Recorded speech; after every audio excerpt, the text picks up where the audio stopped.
बुद्धि से काम लो। एक जंगल में दो चूहे के झुंड रहते थे। एक झुंड का नेता वल्लभ था तो दूसरे झुंड का वीरत था। उसमें वल्लभ बहुत ही बुरा था।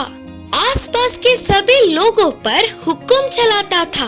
अगर किसी ने नहीं माना तो उसे पीटता था। उससे सभी डर कर वो जो कहता था वही करते थे। वीरत बहुत अच्छा था। उसके झुंड के चूहों को अपना मानता था।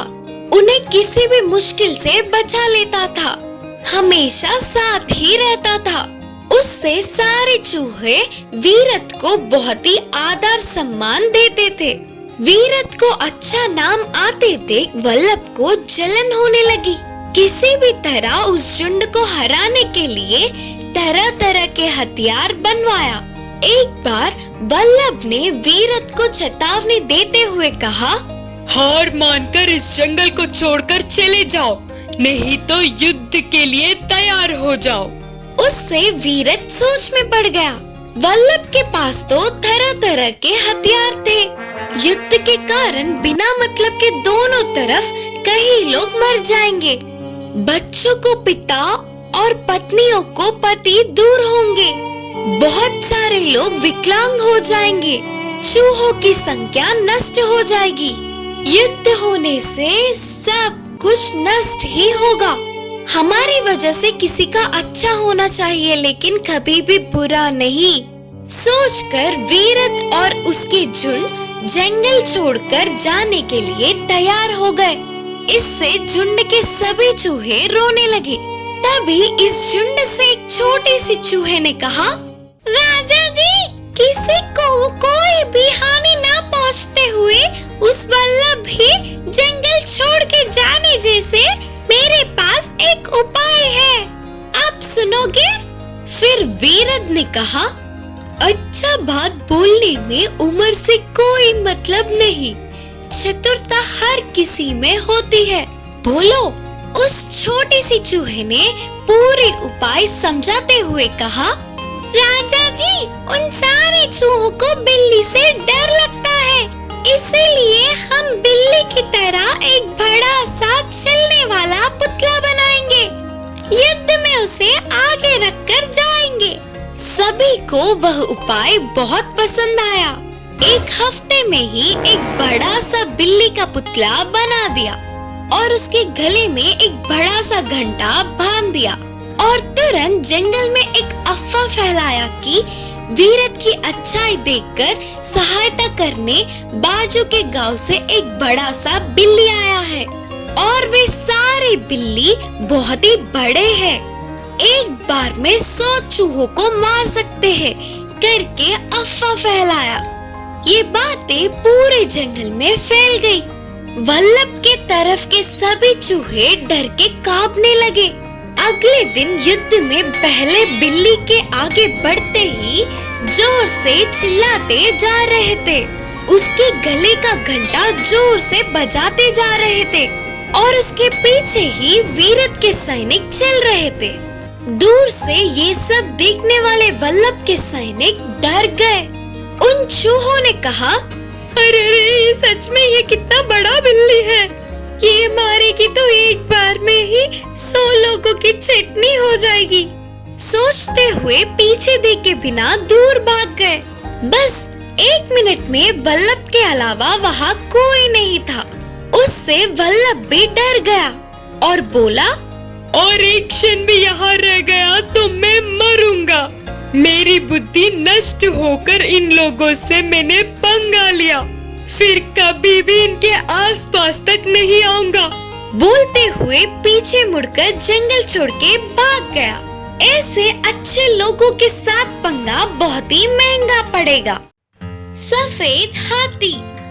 धंडकार नामक गहरे और घने जंगल में एक सफेद हाथी रहता था। वह बहुत ही उत्तम हाथी था। उस हाथी की माँ भी थी। वह माँ हाथी कुछ भी देख नहीं पाती थी।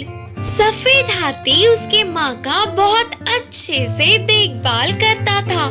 पूरे जंगल में घूमकर मीठे और अच्छे फल माँ के लिए लाकर देता था।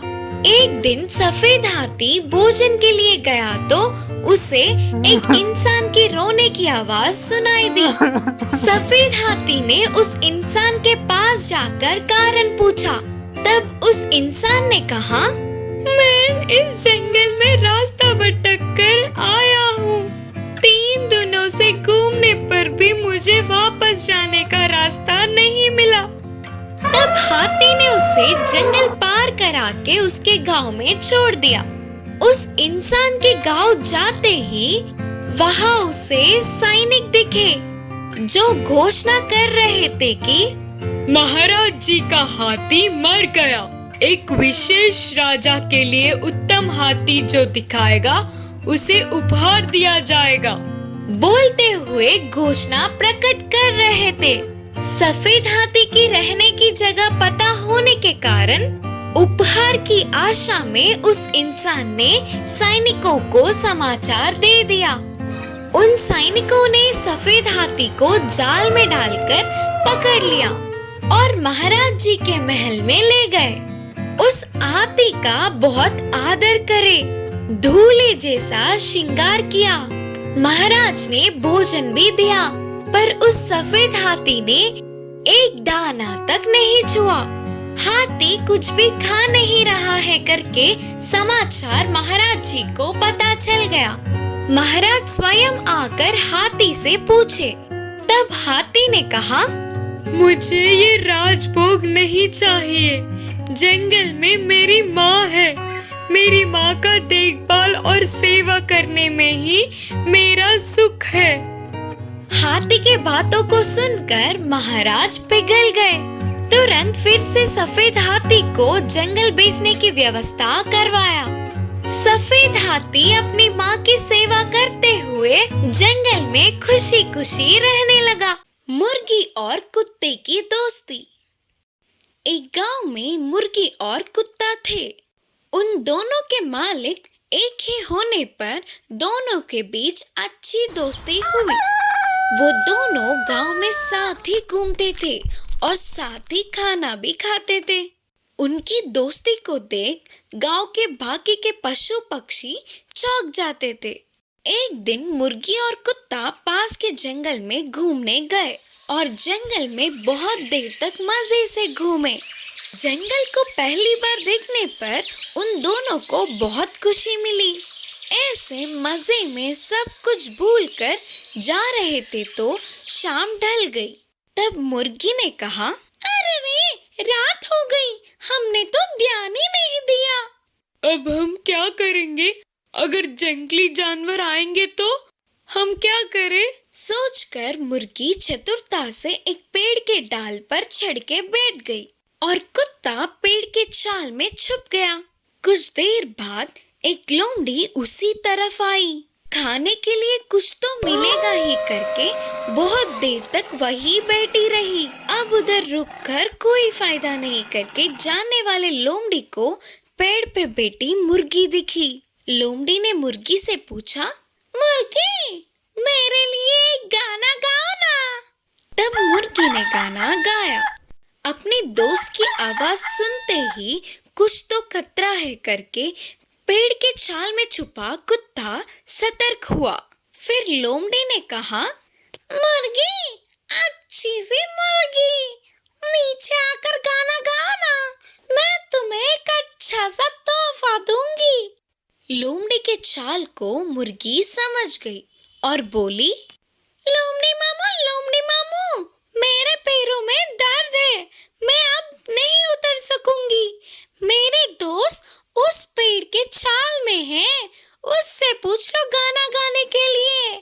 बोलकर मुर्गी ने चतुराई से कहा, अच्छा, तो पेड़ के छाल में एक और है क्या?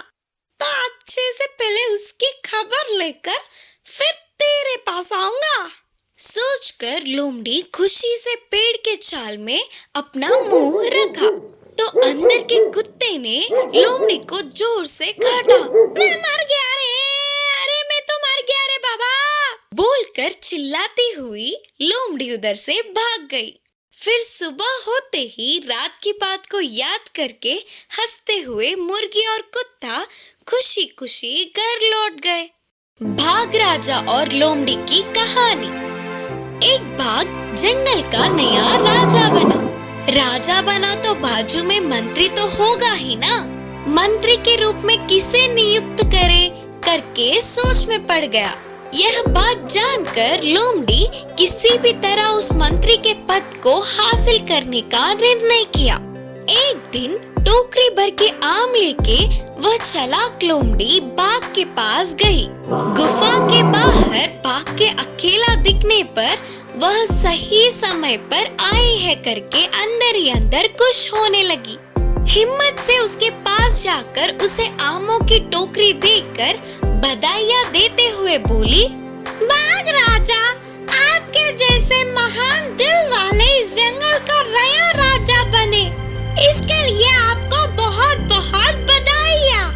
मुझे पता है अब से इस जंगल में किसी को भी कैसी भी परेशानी हो तो आप सुनोगे, उधर सबसे आगे आप होंगे। लोमड़ी के ऐसे तारीफ करने पर पहले बाघ शर्माया, फिर उसे बहुत खुशी हुई। बधाइयाँ देने वाली लोमड़ी को धन्यवाद किया।